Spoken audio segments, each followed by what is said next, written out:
Hey, this is Blake with Tennessee Mountain Farm. I'm a 47-year-old entrepreneur who practices regenerative farming here on my 60-acre family farm. A little quick note, that farmhouse behind me there is where my great-grandmother got married in 1912. And so I am back here on the farm and I utilize some practices of regenerative farming. One of those things that I do is called rotational grazing. Rotational grazing helps me build healthy soils here on the farm. The tools that I use for that is polywire, portable electric wiring, and I can set up a paddock for my sheep, and then I can move them on about every 2 to 3 day basis. Moving the sheep like that helps me stockpile more grass in the pasture. It helps me cut out antibiotics in the system because they're moving off of their poop on a regular basis, and that's where sheep are going to get sick a lot of times. So let me show you how I move the sheep into a new paddock, and then we'll talk more about why we do that.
This fence is electrified coming down the field, and whenever this reel is laid on top of it, it electrifies the poly wire that's on the reel.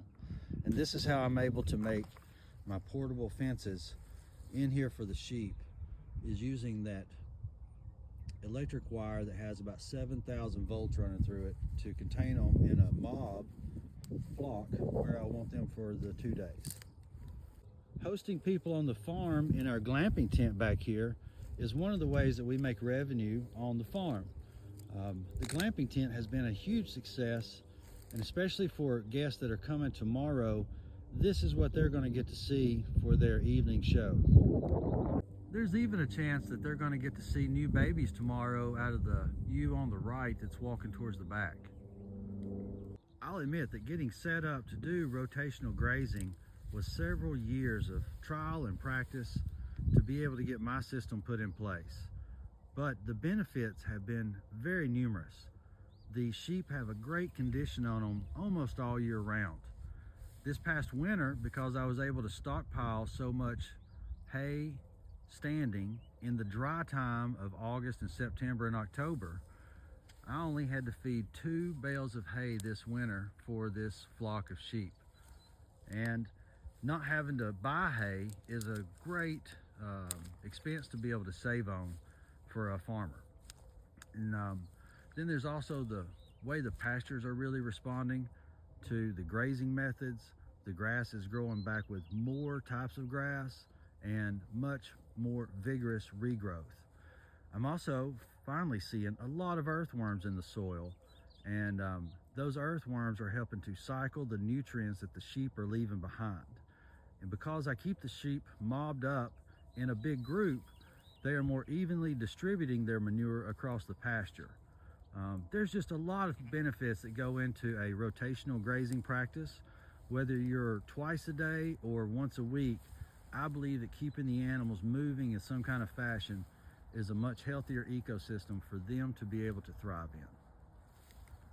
Also, if you want to book the glamping tent, check out my Airbnb link. I'll put it in the description of this video, and you could stay here on the farm with us for a night, get grounded to the soil, relax a little bit, see the stars.